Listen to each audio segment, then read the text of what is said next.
ഏവർക്കും learning by doing science ആക്ടിവിറ്റീസിലേക്ക് സ്വാഗതം. Magic എല്ലാവർക്കും ഇഷ്ടപ്പെട്ടു എന്ന് വിചാരിക്കുന്നു.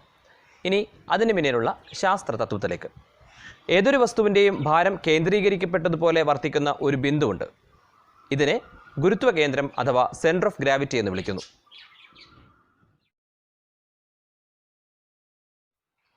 ഈ വടിയുടെ ഗുരുത്വ കേന്ദ്രം കണ്ടുപിടിക്കുന്നത് എങ്ങനെയെന്ന് നോക്കാം.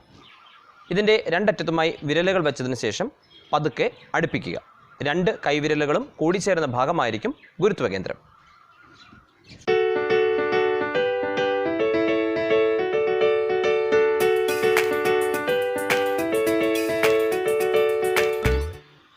ഈ വടിയുടെ ഗുരുത്വ കേന്ദ്രം ഈ ഭാഗമായിട്ടാണ് കാണുന്നത്.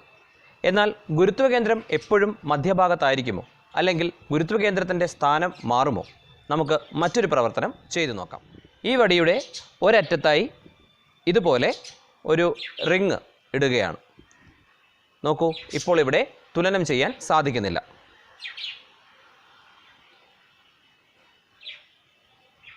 കണ്ടില്ലേ? ഇപ്പോൾ ഗുരുത്വ കേന്ദ്രം ഈ ഭാഗത്തുനിന്നും ഈ ഭാഗത്തേക്ക് മാറിയിരിക്കുന്നു.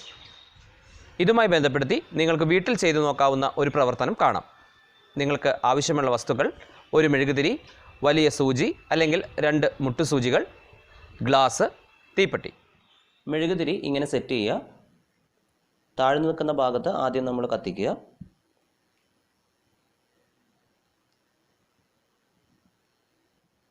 അവിടുത്തെ മെഴുകുരുകുന്നതിനനുസരിച്ചിട്ട് മെഴുകുതിരി ആ ഭാഗത്തേക്ക് പോകും നമുക്ക് കാണാം.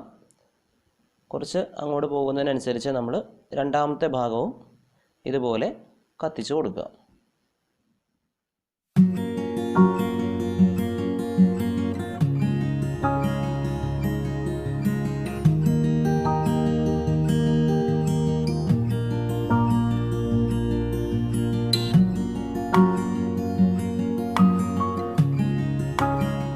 നമ്മുടെ ശരീരത്തിലുമുണ്ട് ഗുരുത്വ കേന്ദ്രം. കൂടാതെ നിത്യജീവിതത്തിൽ ഒരുപാട് സന്ദർഭങ്ങൾ ഗുരുത്വ കേന്ദ്രവുമായി ബന്ധപ്പെടുത്തി വരാറുണ്ട്. ഇരുനില ബസ്സുകൾ നിങ്ങൾ കണ്ടിട്ടില്ലേ? ഇതിൻ്റെ താഴത്തെ നിലയിൽ ആളുകൾ നിറഞ്ഞതിന് ശേഷം മാത്രമാണ് മുകളിൽ ആളുകളെ കയറാൻ അനുവദിക്കുക.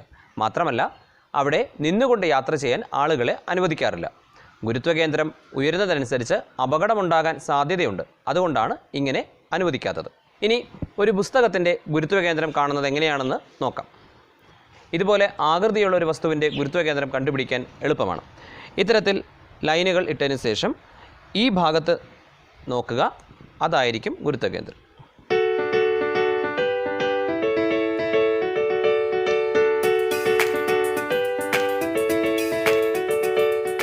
ഇനി കൃത്യമായി ആകൃതിയില്ലാത്ത വസ്തുക്കളാണെങ്കിലോ? അതും നമുക്ക് ചെയ്തു നോക്കാം. നാം വസ്ത്രങ്ങൾ തൂക്കാൻ ഉപയോഗിക്കുന്ന ഹാങ്ങറിൻ്റെ ഗുരുത്വ കേന്ദ്രം കണ്ടുപിടിക്കുന്നതിനുള്ള ഒരു മാർഗം: ഹാങ്ങറിൽ ഇതുപോലെ കാർഡ്ബോർഡ് ഉറപ്പിക്കുക.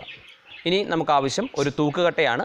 ഇല്ലെങ്കിൽ നമുക്ക് വീട്ടിൽ കിട്ടുന്ന സാധനങ്ങൾ ഉപയോഗിച്ച് ഒരു തൂക്കുകട്ട നിർമ്മിക്കാം. ഒരു ഉദാഹരണം: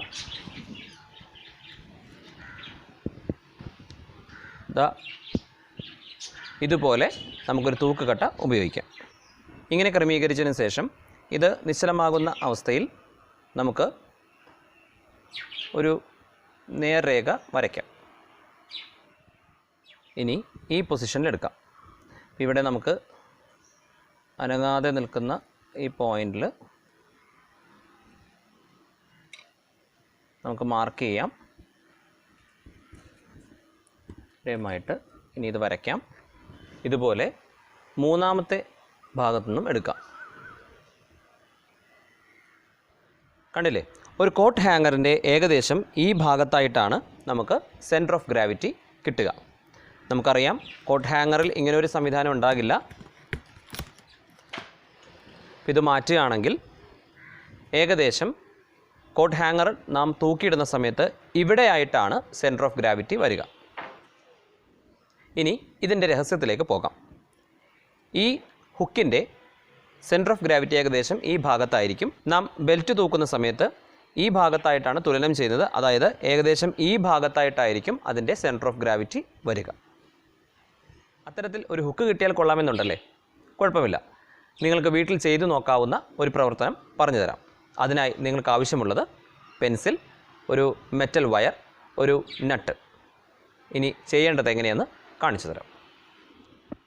പെൻസിലിൽ ഏതാനും ചുറ്റുകൾ ചുറ്റുക, ഒരറ്റത്തായി നട്ട് ഉറപ്പിക്കുക.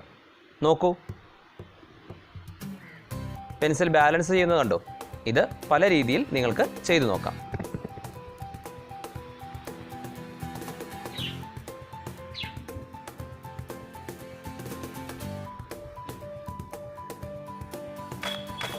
കണ്ടില്ലേ? ഇതിന് പിന്നിലുള്ള ശാസ്ത്രവും സെൻറ്റർ ഓഫ് ഗ്രാവിറ്റി തന്നെ. ഇനി മറ്റൊരു പ്രവർത്തനം കാണാം, തഞ്ചാവൂർ പാവ. തഞ്ചാവൂർ ഡോൾ ഉണ്ടാക്കാൻ വളരെ എളുപ്പമാണ്. ഒരു ഊതിവീർപ്പിച്ച ബലൂൺ നമുക്ക് ആവശ്യമാണ്. ബലൂണിന് ഭംഗി വരുത്തുന്നതിന് വേണ്ടിയിട്ട് സ്മൈലി ഫേസ് നമുക്ക് വേണമെങ്കിൽ വരച്ചു കൊടുക്കാം. ഒരു കാർഡ്ബോർഡ് പീസ് എടുക്കുക, അതിന് സെൻറ്ററിലായിട്ടൊരു ഹോൾ ഇട്ടതിന് ശേഷം നമ്മൾ ബലൂൺ അതിലൂടെ ഇറക്കുക.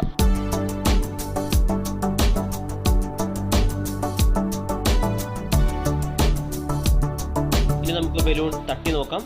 ബലൂൺ എത്ര തട്ടിയാലും അത് ഒരേ പൊസിഷനിൽ തന്നെ വന്ന് നിൽക്കുന്നു.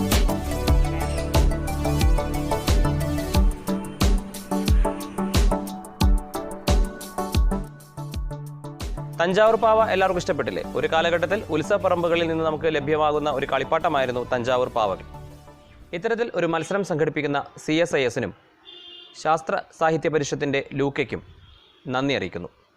കോവിഡ് കാലത്ത് എൻ്റെ വിദ്യാലയത്തിലെ കുട്ടികൾക്കായി നിർമ്മിച്ച വീഡിയോ ആണിത്.